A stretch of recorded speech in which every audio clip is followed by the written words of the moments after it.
What is going on, everybody? This is Mr. Exquisite Nugget. Don't be fooled. This is a Minnesota Lynx jersey for Nafisa Collier. I hope that they can actually see this. I don't really know. This is not a Timberwolves jersey, thank goodness, because I would never follow Anthony Edwards or the disrespect that they have shown. But it is totally fine because everybody's young and just having a good time. So we will get straight into it. You read the title, read the description. This is going to be around the WNBA, to be specific. In particular, the most recent events that came from within the last 48 hours. Man, we've seen some wild games, that's for certain.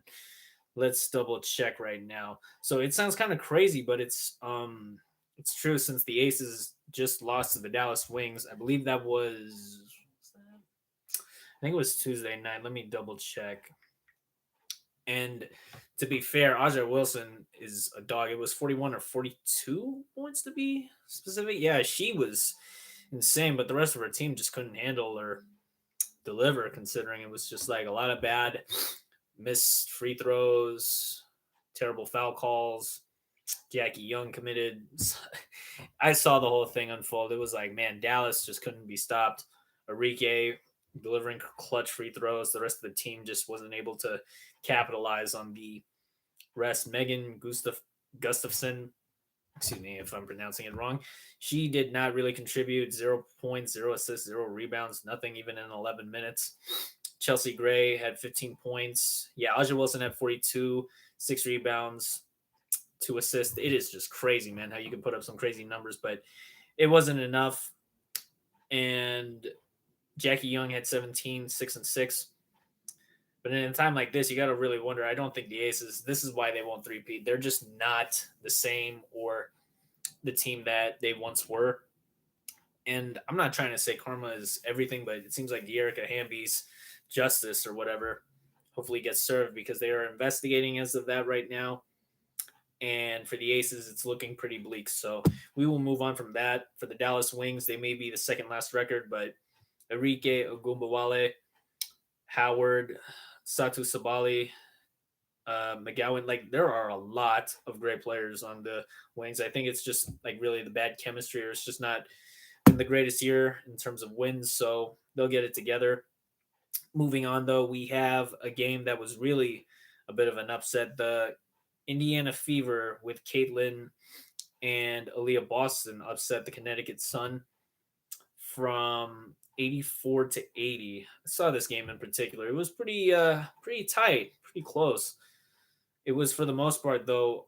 The Fever just are a great 3 point shooting team, like Kelsey Mitchell, Caitlin. Who else is there? Alyssa Smith, Lexi Hull, who was a sniper, and of course you have Aaliyah Boston. She's just an unstoppable force. That these guys are really talented, and you got to give it up to Connecticut for trying, but it just wasn't enough. Dejanay Carrington, you've got who else is there? Brianna Jones. There's a lot of young talent on both teams, but who wants it more is really going to be the question since the playoff push in these last few games. Now that it's almost September, when the next 48 hours is going to be the real question to see who finishes in which position or which spot for the playoffs. So that is pretty much all I have on that. Connecticut Sun are now 22-8, which means they are behind the Minnesota Lynx, who are, like I said in the title, 7-0 since the All Star break. They are the second seed right now behind New York. Maybe that'll change. We never know. It has just been an unbelievable showing from both Nafisa Collier, the GOAT, future GOAT incoming, also with Maya Moore, who undoubtedly have a very similar bit of history from going to the same high school to the same college to now on the same team. Similar draft pick somewhat, even though Maya Moore is undoubtedly number one, and now Nafisa coming from the sixth pick overall back in 2019. She's absolutely shown though she can lead this team, no doubt, 100% ready.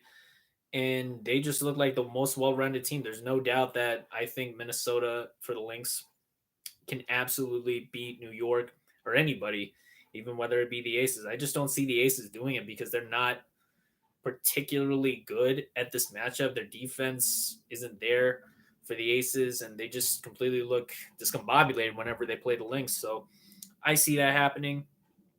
And currently, the moving on now, they beat the Phoenix Mercury, who was in jail the whole time, pretty much. Like it was no joke. They were only up 5-3, and then after the Lynx took the lead with Bridget Carlton leading the way in that game, and then of course you had Kayla McBride, who were just annihilating the 3-point line. They took the lead, never looked back. Alana Smith had 6 points. She hit a three. Fisa Collier, a little more of a quiet night with 12, 8, and 5. She's still MVP. And it's crazy because like one of the Phoenix Mercury players, I believe Sophia Cunningham, was trying to almost get her in trouble too. That was pretty crazy. But unfortunately for Cunningham, she got ejected after arguing for two quick texts from the ref. And it just seems like they just everything was falling apart for the Mercury. Outside of that, though, Courtney Williams had 16, Maisha Hines Allen with 11, Natisha Heidemann hit a three. We've had some pretty good players like step up from the Lynx, like what is it, Dorka Juhas. We got Diamond Miller, Alyssa Peely, who hopefully gets more time. It was a pretty good showing all around, though, for the Minnesota Lynx, as always, considering we just have like a complete team, it seems, and they look like they're the team to beat. So it should be a lot of fun seeing where this team leads into the playoffs. Hopefully they get the chip, because that is who my money is on, or who I believe. And I know in my head and heart, they definitely deserve that championship after all the adversity they faced within the last few years. Moving on, though, we have the Atlanta Dream taking on the Seattle Storm. That game finished pretty closely to 81-85. The Storm were held onto the ropes, but they come out on top as the game narrowed down to the last few minutes. A lot of great players, from Tina Charles to Alicia Gray to Hillman to Howard. Like a lot of the Atlanta Dreams games have been close, so I'll give them the credit. But it's never enough if you're fighting for that playoff push when you're right behind either Chicago Sky or maybe even the Phoenix Mercury or the Aces right now. Jewel Lloyd, Agumike, Gabby Williams, and Diggin Smith. Seattle is still a pretty big dark horse, if you ask me, so I won't underestimate or count them out just yet. And then this is the most interesting one myself. I think the top seeded Liberty, fall 88-94 against the worst record in the league for the LA Sparks. But I believe it was the key injury without one of their centers, or their whole team not being able to play to the way they want to. And that's totally fine, because Brianna Stewart had 32 points. Sabrina Ionescu finished with 18. Vandersloot only had 2.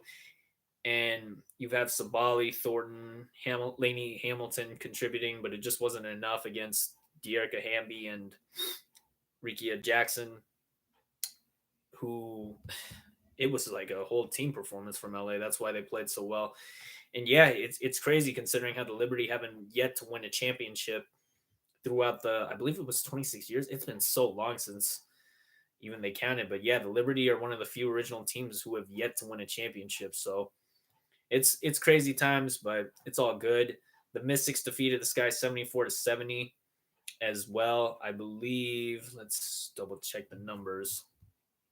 Going off of everything, I think the Chicago Sky have also been in a bit of a similar stage where what are they? I would compare them to the Atlanta Dream only for the sake of like they're finishing pretty closely in games, but it's just never enough. So yeah, the Chicago Sky with Cardoso had 10, Angel Reese at 7. It's not enough. I don't think Shinity Carter was playing either, or Kennedy. So there lies that in the records. As of right now, the Liberty are still number 1. Behind are the Lynx, then the Connecticut Sun. This will be very interesting to see who finishes either a game ahead or behind, and coming into this season's postseason. So it should be a ton of interesting things to look forward to. With that being said, though, I think that's pretty much everything right now. There's not a lot since there's only 12 teams, but the biggest news still is how Minnesota's been on a 7-game win streak. It's the most right now in the whole WNBA. So we'll see them face off against Dallas come tomorrow night, Friday. And yeah, hopefully if the New York Liberty get it together, they can still remain on top, and maybe we'll see them in the finals. Who knows? There's not much else needing to be said, guys. So with that, this is Mr. Exquisite Nugget signing off. We definitely got a great show lined up for the weekend. I will be back on Saturday within the next 48 hours to discuss more interesting things since I got my also new job promotion starting tomorrow. Definitely stay tuned for that, guys, because I will be either in the car or at the dealership transporting as always. But as usual, and as always, stay patient, stay disciplined. The gains will come. This is Mr. Exquisite Nugget. We out.